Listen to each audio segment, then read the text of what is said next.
Hey, Mr. B. Hello. You know we get this question a lot, but I think it's worth speaking about it again. When you say a lot, how many times have you spoken about it? I think once or twice on our videos. Okay, all right, let's see. So today's question is from a lady who came to the UK on a student visa. She couldn't afford to pay her fees. She received a letter from the university telling her that she's no longer enrolled on her course. She thought this was a curtailment letter and her visa was no longer valid from the Home Office. Firstly, before I move on, is that right? No, it's not. It's not a curtailment letter from the Home Office. When the university gives you that notice of saying that you're no longer on the course, that you're no longer enrolled with the university because you haven't paid your fees or you've not been able to pass a subject or whatever it might be, that doesn't mean that that's an automatic curtailment from the Home Office. What that means is that they have now removed you from their course or from their CAS, and now you are going to be notified to the Home Office as a person no longer continuing as a student there. So then it's up to the Home Office to send you the curtailment notice. And of course, the fantastic work that the Home Office puts in, you have never got any kind of certainty how soon you're going to get that curtailment notice. It could be within a few weeks, it could take months. In some cases, I've seen it taking years as well. Okay, moving on. Yeah. The second thing is that her share code shows that it's valid, her visa is valid, and everything is good to go from where that's concerned. What does she do now?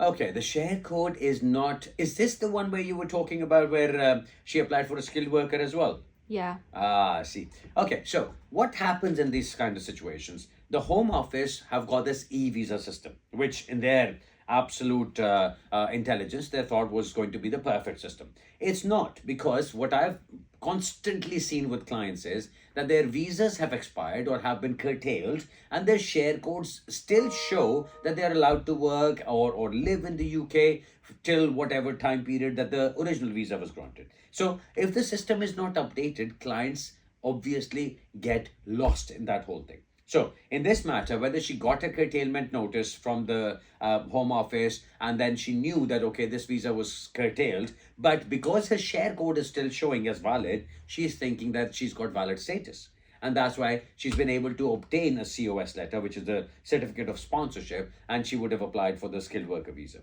But I don't think that's going to work for her for the simple reason that she does not have a valid visa if the Home Office have already curtailed it. So what happens now?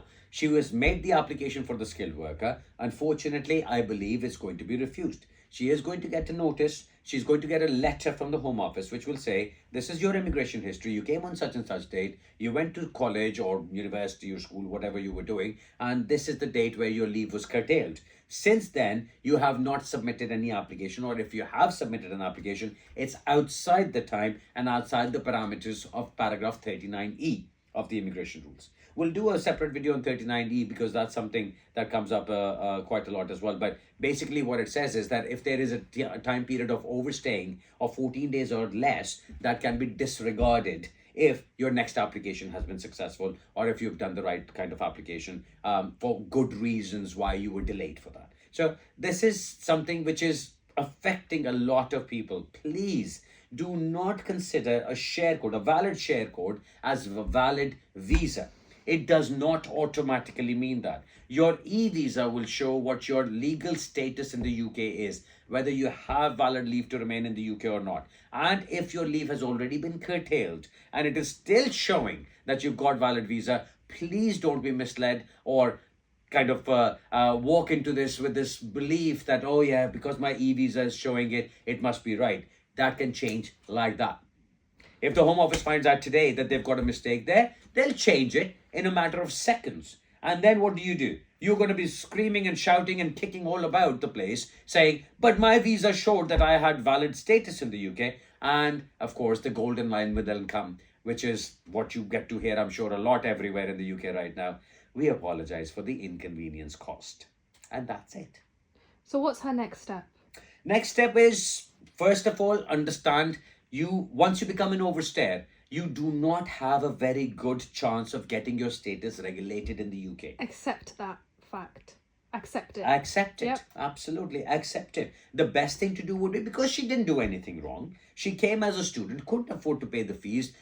She was sent a letter from the university. Her visa was later curtailed. Now, what she should have done was left at that time. But because she thought she had a valid visa, because of the share code and everything showing, she stayed.